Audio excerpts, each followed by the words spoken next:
بسم اللہ الرحمن الرحیم۔ السلام علیکم۔ آج 30 مارچ بروز ہفتہ ہم بات کریں گے عدالتی ایوانوں کے بڑے ادارے نے جو جوڈیشل کمیشن ہے جو وفاقی حکومت کی جانب سے بنایا گیا ہے اس کو مسترد کر دیا ہے اور فل کورٹ کا مطالبہ کیا گیا ہے، فل کورٹ بینچ کا مطالبہ کیا گیا ہے۔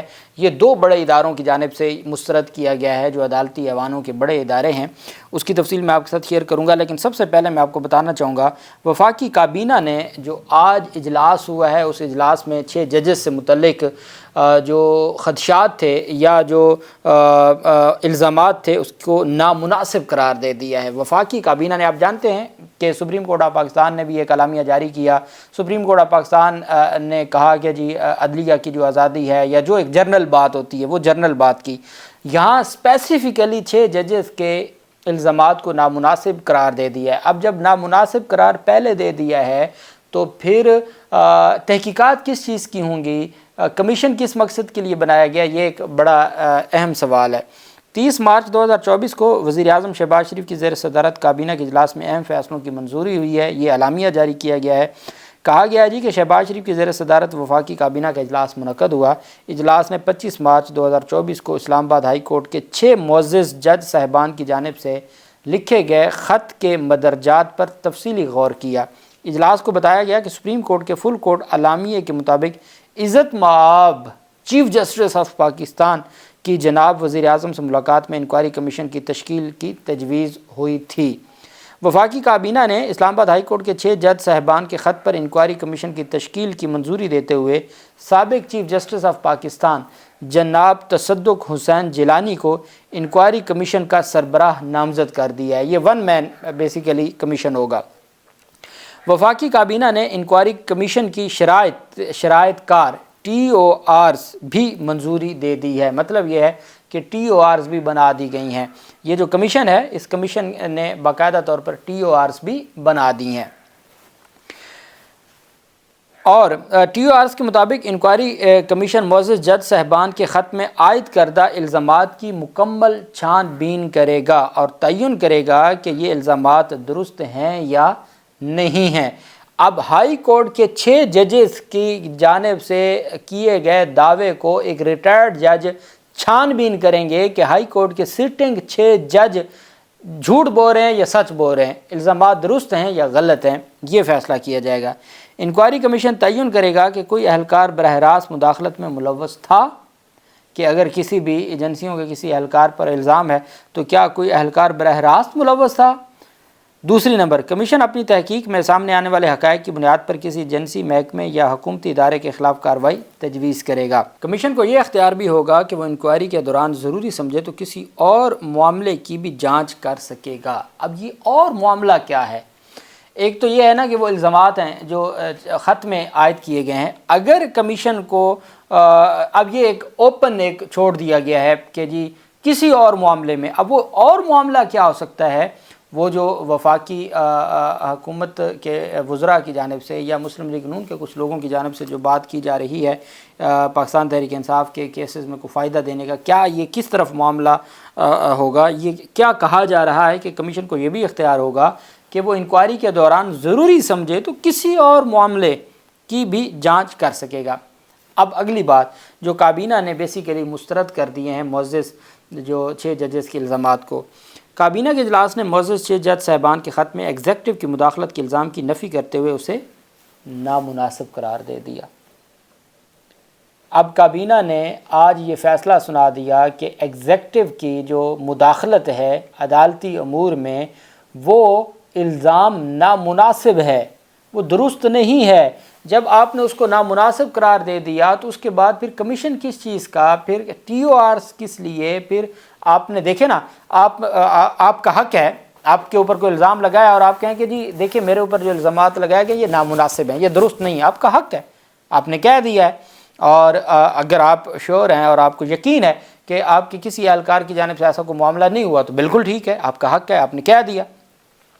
لیکن آپ ایک طرف خود یہ فیصلہ بھی دے رہے ہیں اور آپ کہتے ہیں کہ معزز 6 جج صاحبان کے خط میں ایگزیکٹو کی مداخلت کے الزام کی نفی کرتے ہوئے، جب وفاقی کابینہ جو کمیشن بنا رہی ہے، وفاقی کابینہ جو TORs منظور کر رہی ہے اور کمیشن کا سربراہ مقرر کر رہی ہے، وہ ساتھ یہ کہہ رہی ہے کہ الزامات کی نفی کرتے ہیں اور نامناسب قرار دیتے ہیں، تو اس کے بعد یہ جو ساری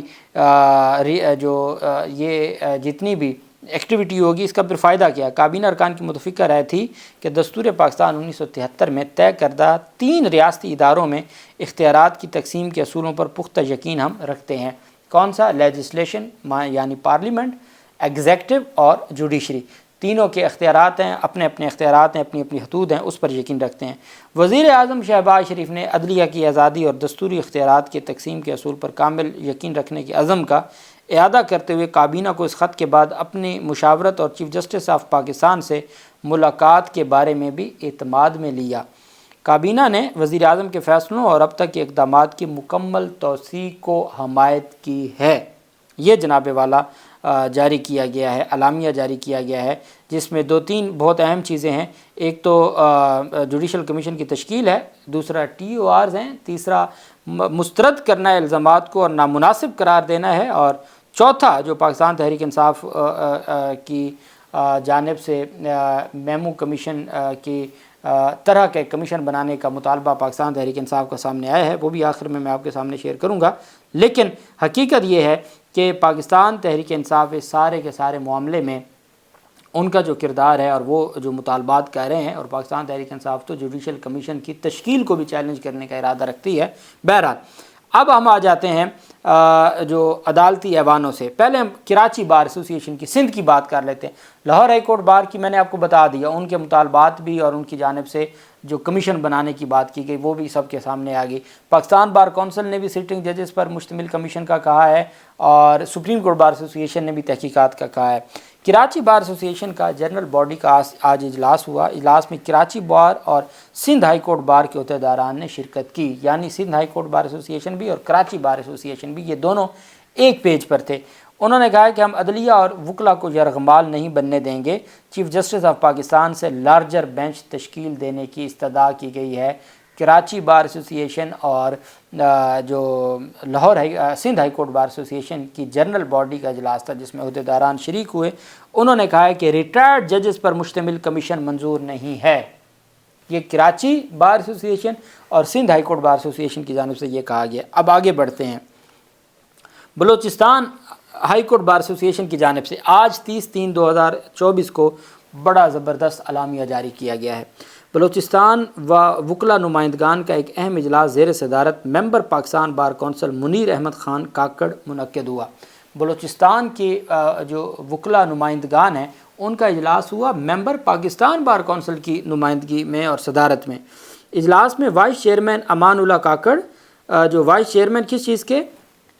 بلوچستان بار کونسل کے وائس چیئرمین امان اللہ کاکڑ، صدر بلوچستان ہائی کورٹ بار افضل، اور جو اسی طریقے سے بلوچستان بار کے کونسل کے ممبران راجب اور باقی نجم الدین اور اس طرح سب کے نام لکھے ہوئے ہیں۔ جنرل سیکرٹری بلاول کھوسا اور ایگزیکٹو کمیٹی کے جو ممبران ہیں سب نے شرکت کی۔ اس میں پاکستان بار کونسل کے ممبر کی زیر صدارت اجلاس ہو رہا ہے۔ اس میں voice chairman Balochistan bar council ہیں، صدر بلوچستان ہائی کورٹ بار ایسوسی ایشن ہے، اور باقی تمام نمائندگان ہیں جنہوں نے شرکت کی۔ اب آگے سنیے گا۔ اجلاس میں مشترکہ طور پر حکومتی کمیشن کو مسترد کرتے ہوئے بلوچستان بار کونسل اور بلوچستان ہائی کورٹ بار ایسوسی ایشن نے حکومتی کمیشن کو یکسر مسترد کر دیا، اور الفاظ ہیں کہ جی مشترکہ طور پر حکومتی کمیشن کو مسترد کرتے ہوئے کہا کہ کسی بھی ریٹائرڈ جج کی سربراہی میں کمیشن کو مسترد کرتے ہوئے موقف اختیار کیا کہ اسلام آباد ہائی کورٹ کے 6 ججز کے خط پر از خود نوٹس لے کر فل کورٹ سماعت کرے۔ کراچی بار ایسوسی ایشن نے اور جو سندھ ہائی کورٹ بار ایسوسی ایشن ہے انہوں نے لارجر بینچ کا مطالبہ کیا، جبکہ یہاں پہ جو مطالبہ کیا جا رہا ہے وہ فل کورٹ کا مطالبہ ہے کہ آج کو نوٹس لے کر فل کورٹ سماعت کرے۔ اجلاس میں فیصلہ کیا گیا کہ بلوچستان و وکلا جوڈیشری کے آزادی پر قدغن لگانے اور حکومتی کمیشن کو مسترد کرتے ہوئے 2 اپریل کو بلوچستان ہائی کورٹ میں دوبارہ اجلاس طلب کرنے کا فیصلہ کیا ہے، اور آئندہ کا لائحہ عمل تیار کیا جائے گا۔ اس میں جو ممبر پاکستان بار کونسل ہیں انہوں نے بھی دستخط کیے ہیں، منیر احمد خان کاکڑ نے، Amanullah vice chairman Balochistan bar council نے بھی، اور محمد افضل جو صدر ہیں